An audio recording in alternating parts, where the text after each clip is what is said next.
Baby, there ain't nobody like you.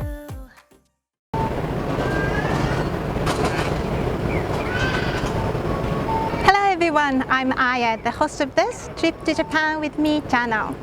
I'm in Asakusa today. It's one of the most popular places in Tokyo with tourists because of its long history. Back in the samurai era, 200 to 400 years ago, Tokyo was called Edo. At some point during that era, it said Edo was the largest city in the world and Asakusa was one of the biggest entertainment districts in Edo, if not the biggest. There are theaters, shops, restaurants, temples, and shrines. There were festivals and fireworks. A lot is lost by now, but you can still see and feel the remnants of the good old days. Sando Festival usually happens in May. It's one of the most popular festivals in Japan, and it takes place here in Asakusa. The festival and traditions are loved and treasured by the locals today, and it's been that way for hundreds of years.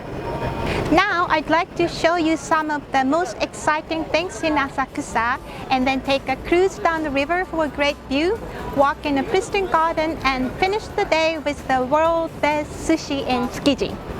That's a solid plan to spend the day in Tokyo, and I've done it before, but the sights and food around here still excite me. I bet the people in Edo share the same feeling with Asakusa as I do now. Alright, are you ready? Let's go on a trip to Japan with me.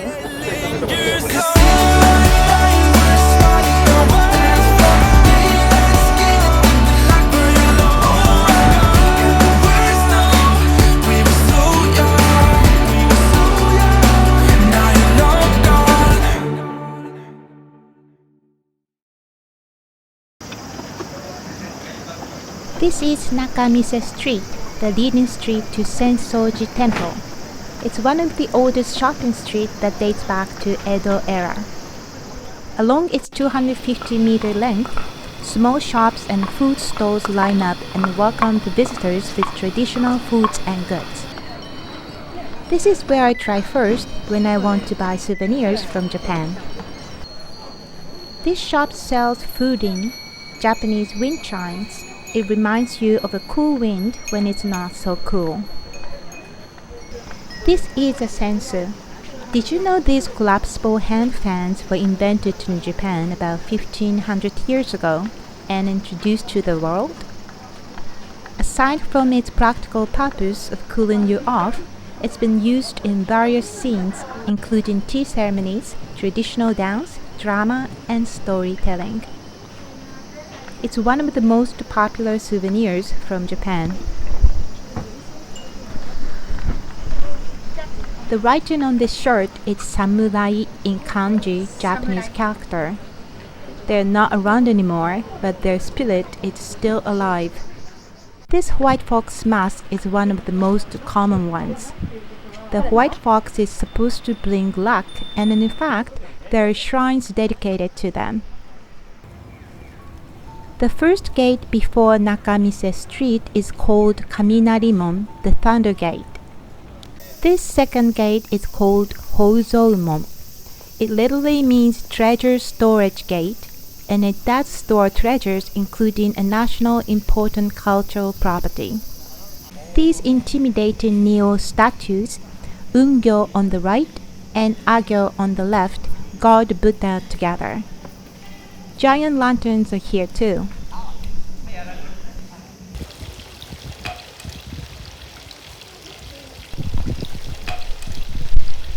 Before washing, you rinse your hands and mouth with fresh water at Temizuya, the purification fountain. First, take the wooden dipper in your right hand and scoop up some water and wash your left hand. Then switch hands and wash your right hand. Switch back again and rinse your mouth with the water you receive on your left hand. Set the dipper back gently and you are clean. At Jokoro, the incense burner, you cleanse yourself with the smoke. It's believed the smoke bestows health and protects the worshippers from evil. You can also purchase the incense at 100 yen and offer it yourself. And finally, we are at the HONDO, the main building at Senso-ji Temple. Throw money into the wooden box for offerings, clean your hand together, and close your eyes and make a wish. After worshipping, you may draw a fortune slip. First, you put 100 yen into the slot and shake the omikuji box. Flip it over and the stick with the number on it comes out. Find a drawer with the number and take a sheet. I got Suekichi, uncertain luck. Not the very best, but it's okay. I can address the issues proactively, knowing what might happen in the future. You can keep the street for future reference or tie it on these bars. Right next to Senso-ji is Asakusa Shrine. It was said to be established around the 12th century. The famous Sanjo festival is for the shrine, and for that reason alone, it holds a special place in the heart of locals and Japanese people in general. This style of architecture is called gongen-zukuri, that features extensive lacquer work and ornate carvings.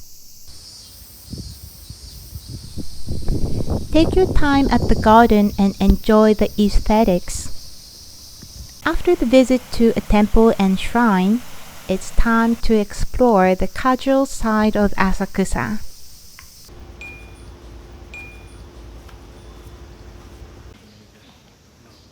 I found a sword shop at NISHISANDO shopping street. I'm going to have some beer at HOPPY DORI. Somehow it's embraced and encouraged to start drinking early in the day here.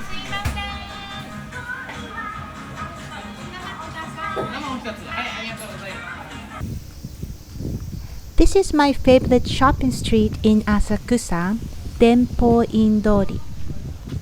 This is where I feel like the old-time Japan is still alive.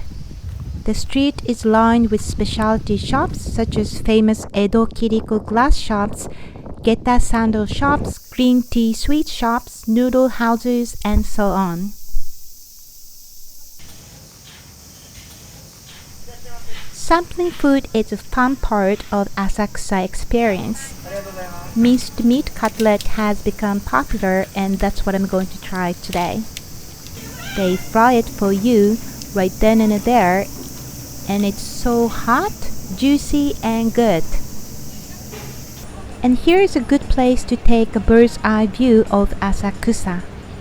Asakusa HARE Terrace is connected to Asakusa Station, and they are open late for a gorgeous night view. With the clear view of Tokyo Skytree and Sumida River, you'll be able to take a great picture here.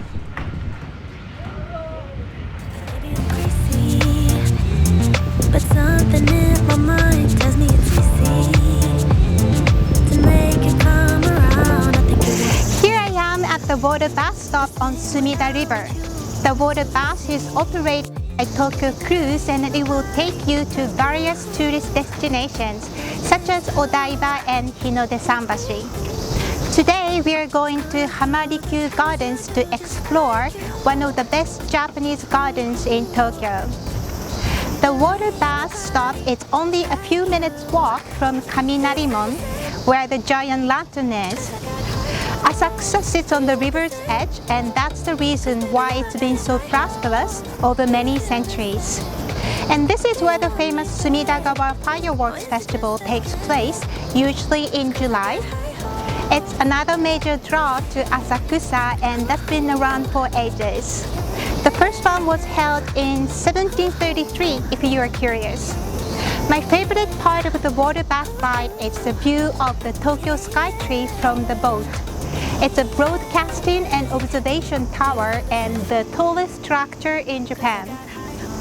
I hope I can take you to the Skytree in a future episode. Alright, let's hop on the boat and enjoy the view of Tokyo from a different angle.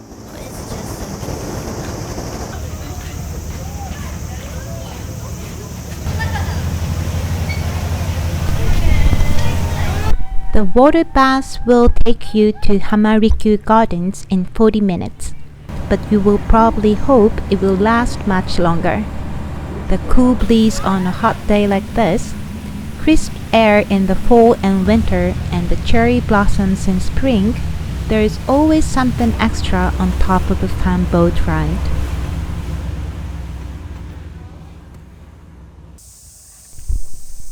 After playing like an ordinary people in the samurai time in Asakusa, it's time to play like a shogun, the ruler of the country back then, at this former villa of the shogun family.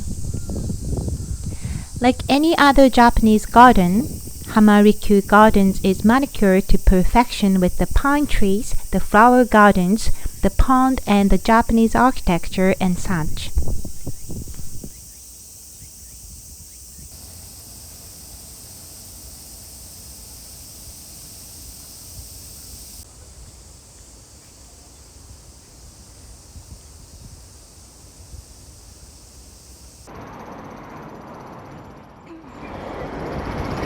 I'm in Tsukiji now. It's a 10 minutes walk from Hamarikyu Gardens.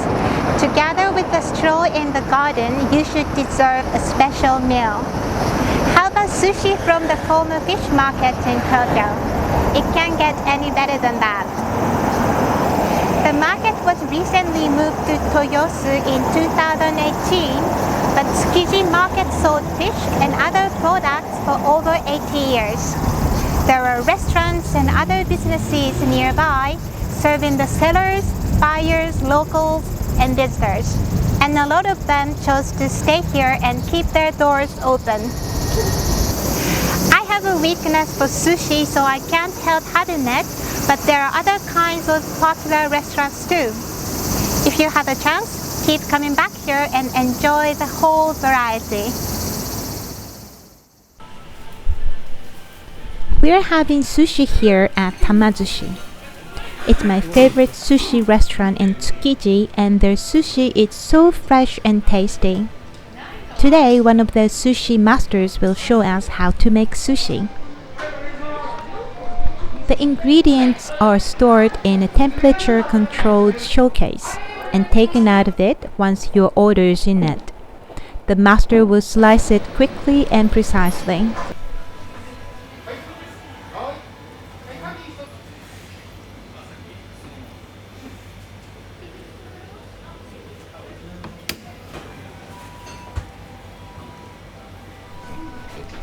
After the fish are ready, the master makes a rice bowl with vinegar and gently sets a piece of fish on top of it.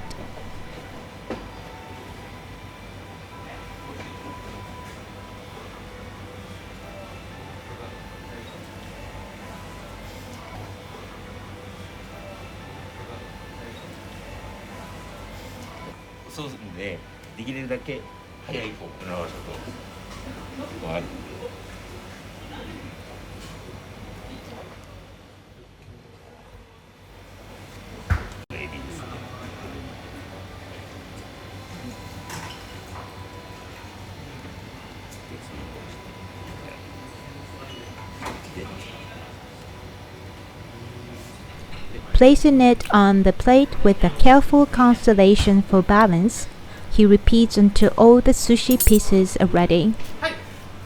Garnished with ginger that has a dual purpose of cleansing your palate after each bite and killing possible germs on raw fish. The plate is completed and will be brought to you in a timely manner. The master showed us the best way to dip it in the soy sauce. Set a piece on a plate sideways, lift it with chopsticks, and dip only the fish, not the rice. If you're not confident with your chopstick skills, you can use your hand, and that's perfectly acceptable.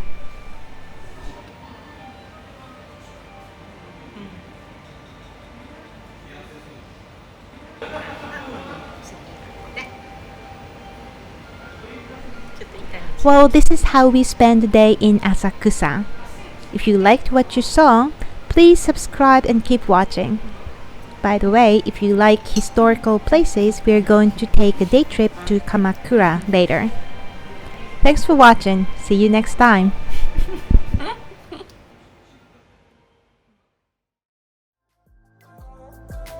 Skyline neon lights, awakening.